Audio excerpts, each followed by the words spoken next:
할례자나 무할례자나, 다시 말하면 유대인이나 이방인이나 오직 믿음으로 말미암아 의롭다함을 받는다고 말씀을 했습니다. 오늘 4장 1절에서 12절은 이처럼 믿음으로 의롭다함을 받는 것에 대해서 아브라함을 예로 들어 설명을 하고 있습니다. 1절이죠. 그런즉 육신으로 우리 조상인 아브라함이 무엇을 얻었다 하리요. 육신으로라는 말은 혈통으로라는 뜻이죠. 사도 바울은 지금 유대인들에게 믿음으로 의롭다 하는 말씀에 대해서 설명을 하려고 합니다. 무엇을 얻었다고 말할 수 있겠습니까? 이 말은 곧 아브라함이 어떻게 하나님으로부터 의롭다함을 받았느냐, 유대인의 조상이요 믿음의 조상인 아브라함이 율법의 행위로 의롭다함을 받았는지, 아니면 그도 역시 믿음으로 의롭다함을 받았는지 구약 성경을 통해서 확인해 보자는 것입니다. 특별히 오늘 본문은 사도 바울이 창세기 말씀을 사용해서 아브라함이 믿음으로 의롭다함을 받았다는 것을 논증합니다. 2절에 이렇게 말씀하죠. 만일 아브라함이 행위로서 의롭다 하심을 받았으면 자랑할 것이 있으려니와 하나님 앞에서는 없느니라.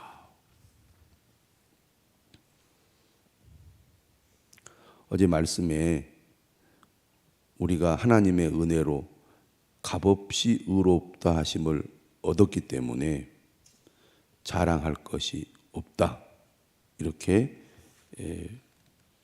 말씀한 것을 기억합니다. 그런데 오늘 본문에서도 아브라함 역시 행위가 아니라 하나님의 은혜로, 그것을 믿는 믿음으로 의롭다함을 받았기 때문에 자랑할 것이 없다고 말합니다. 창세기 15장 6절의 말씀을 3절에서 인용을 합니다. 성경이 무엇을 말하느냐? 아브라함이 하나님을 믿음에 그것이 그에게 의로 여겨진 바 되었느니라. 창세기 15장 6절을 그대로 인용하고 있어요. 하나님께서 아브라함을 의롭다고 하신 것은 그가 하나님을 믿었기 때문이라는 겁니다. 다시 말하면 믿음으로 의롭게 되었다는 것이죠. 이렇게 얘기합니다. 일하는 자에게는 그 삭시 은혜로 여겨지지 아니하고 보수로 여겨지거니와. 은혜라는 것은 자격이 없음에도 불구하고 값없이 베푸는 호의를 가리킵니다. 한 것이 없는데 사랑하니까, 좋아하니까 선물을 주는 거죠.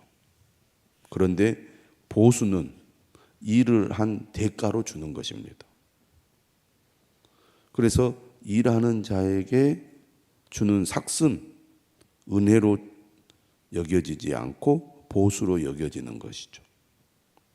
그런데 5절에 일을 아니할지라도, 다시 말하면 일을 하지 않았어도, 어떤 대가를 치르지 않았어도 하나님께서 그를 의롭다고 하신다면 그것은 은혜이지 보수가 아니라는 겁니다.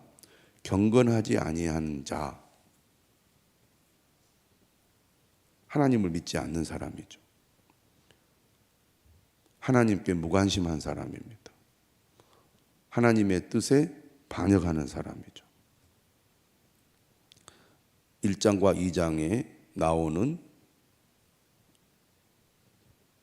죄인들을 가리킵니다. 그런데 하나님은 이 사람들이 이처럼 자격이 없음에도 불구하고 의롭다 하시거든요.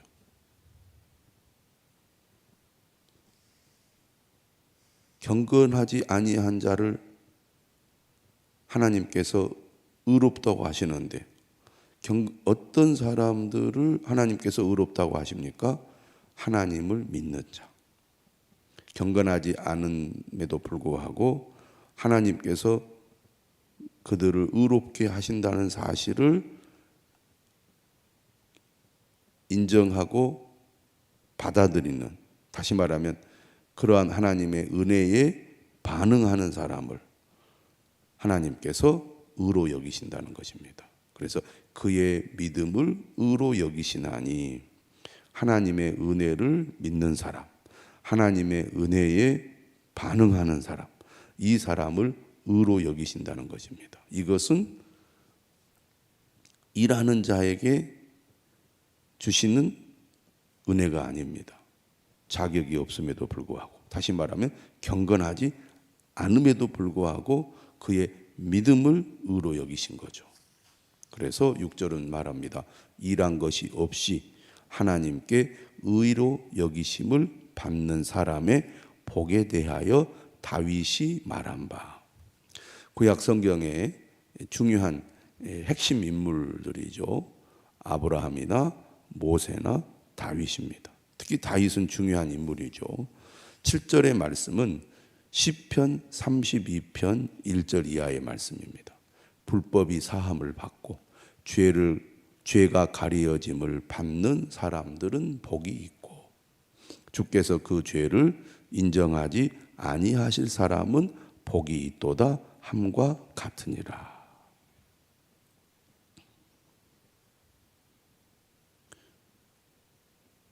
이 구절들을 보면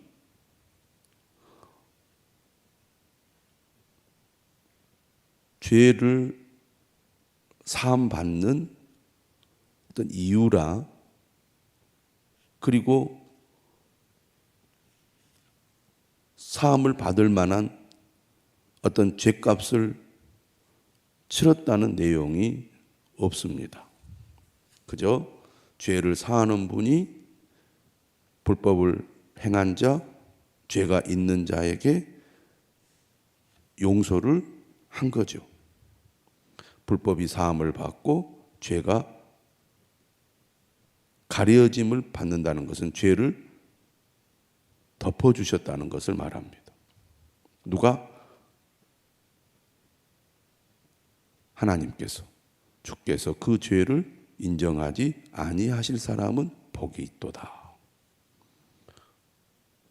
인간의 죄가 하나님의 진노를 샀고 결국 하나님의 영원한 심판을 받게 되는데, 하나님께서 의를 행하셔서 인간의 죄를 사하시잖아요. 어떤 사람들에게 죄를 용서하십니까? 믿는 자에게 죄를 용서하십니다. 오직 믿음으로 죄사함을 받게 되는 거죠.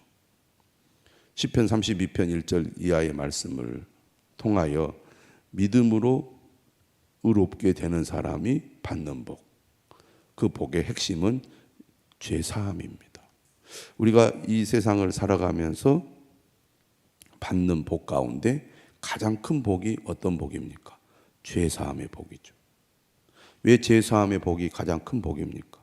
인간의 가장 근본적이고 심각한 문제는 바로 죄에 있기 때문입니다.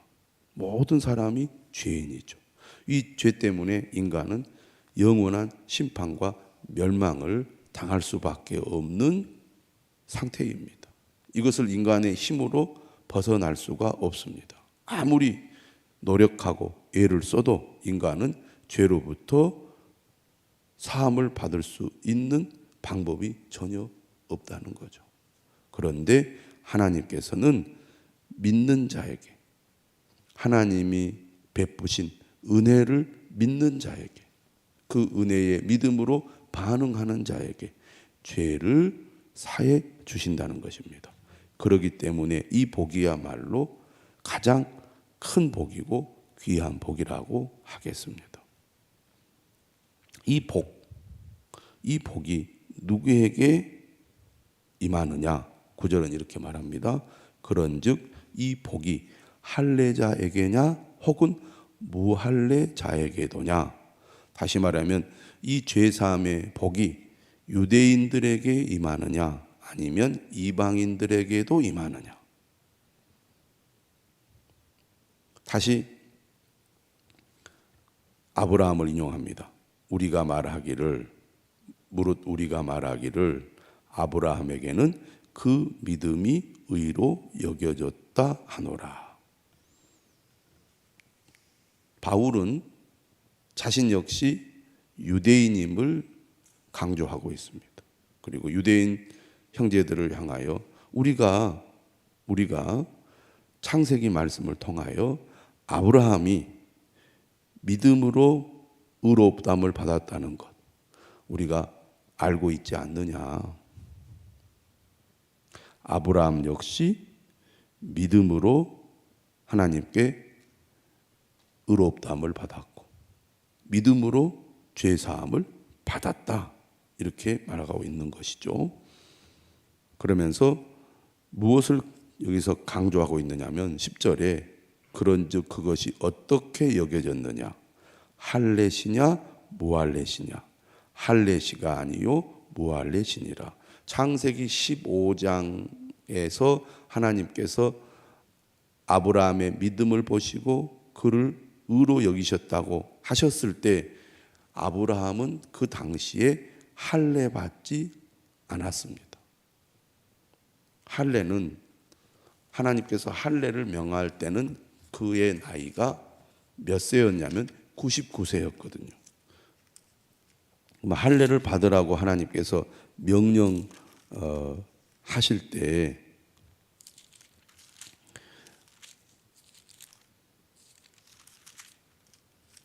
그것은 더 뒤에 나옵니다.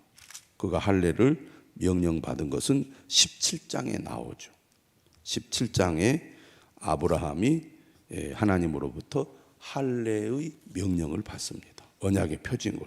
그런데 아브라함을 의롭다고 여기신 때는 창세기 15장 그 앞이거든요. 그래서 창세기 말씀을 근거로 그가 할례를 받았기 때문에 의롭다함을 받은 게 아니고 할례 받기 이전에 다시 말하면 무할례 시에 의롭다함을 받았다는 것입니다. 누가 무할례자입니까? 바로 이방인들이죠. 그래서 11절 이렇게 말합니다. 그가 할례의 표를 받은 것은 무할례 시에 믿음으로 된 의를 인친 것이니 의롭다함을 받았다는 것을 하나님께서 보증해 주시고 확증해 주신 것이 바로 할례라는 겁니다. 네가 믿음으로 의롭다함을 받았기 때문에 그 언약의 표징으로 하나님께서 아브라함에게 할례를 받으라고 한 것이지 할례를 받았기 때문에 그를 의롭다고 여기신 것이 아니라는 얘기입니다. 그러므로 이는 무할례자로서 믿는 모든 자의 조상이 되어 그들도 의로 여기심을 얻게 하려 하심이라. 다시 말하면 이방인들 무할례자들도 믿음으로 말미암아 의롭다함을 받게 된다는 것입니다. 다시 말하면 할례가 구원의 조건이 되지 않는다는 얘기죠. 그러므로 무할례 시에 믿음으로 의롭다함을 받는 아브라함은 무할례자나 할례자나 모든 믿는 자의 조상이 된다는 겁니다.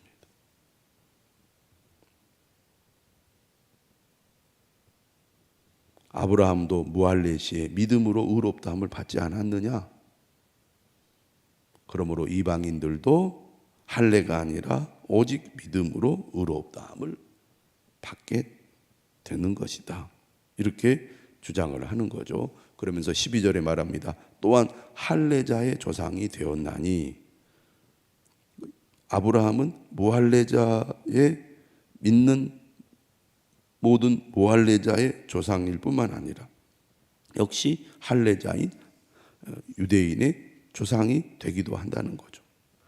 그래서 할례 받을 자에게뿐 아니라 우리 조상 아브라함이 무할례 시에 가졌던 믿음의 발자취를 따르는 자들에게도, 다시 말하면 할례자나 무할례자나 유대인이나 이방인이나 모두가 다 믿음으로 의롭다함을 받게 된다.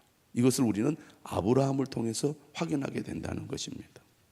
오늘 우리들의 관점에서는 이러한 논증이 별로 와닿지 않습니다. 그러나 바울이 복음을 전하는 당시에는 유대인과 이방인의 관계가 매우 민감하고 또 중요한 문제였습니다. 아브라함이 복음을 전하는 가운데 바울과 주로 대적했던 사람들이 유대주의자들이었습니다. 유대주의자들의 기본적인 주장은 뭐냐면 예수 그리스도를 믿음으로만 구원을 받는 것이 아니라 하나님의 언약의 백성이 되려면 할례를 받아야 된다. 언약의 표징으로서 이걸 강조했거든요. 근데 바울은 여기에 대해서 반대를 했습니다. 왜 할례를 받는 것에 대해서 반대를 했느냐? 그도 유대인이기 때문에 할례를 받은 사람이잖아요. 예수 그리스도를 믿는 믿음이 아닌 다른 조건이 구원의 조건이 된다는 것은 예수 그리스도의 십자가가 구원의 완전한 조건이 되지 못한다는 거죠. 다시 말하면 불완전한 구원이 된다는 것입니다. 오직 예수 그리스도만이 우리의 유일한 구원자요 구원의 조건인데 거기에 다른 것이 붙는다는 것은 예수 그리스도의 십자가가 완전하지 않다는 증거가 되거든요. 바울은 그걸 인정할 수 없었던 것입니다. 오직 예수 그리스도만이, 십자가의 은혜만이 우리를 죄에서 구원하는 유일한 방법이고 길이라는 것을 바울은 강조하기 위해서 할례가 하나님의 언약의 백성의 조건이 될 수 없다. 아브라함을 예로 들어서 분명하게 강조하는 것입니다. 우리가 어떤 노력이나 어떤 행위나 율법을 지킴으로 구원을 받는 것이 아니라는 것입니다. 오직 믿음으로 받는다는 거죠. 이 사실을 우리가 다시 한번 분명히 기억하고 모든 것이 은혜입니다. 우리가 하나님 앞에 자랑할 것이 아무것도 없습니다. 이것을 우리가 분명히 깨닫게 되시기를 주님의 이름으로 축원합니다.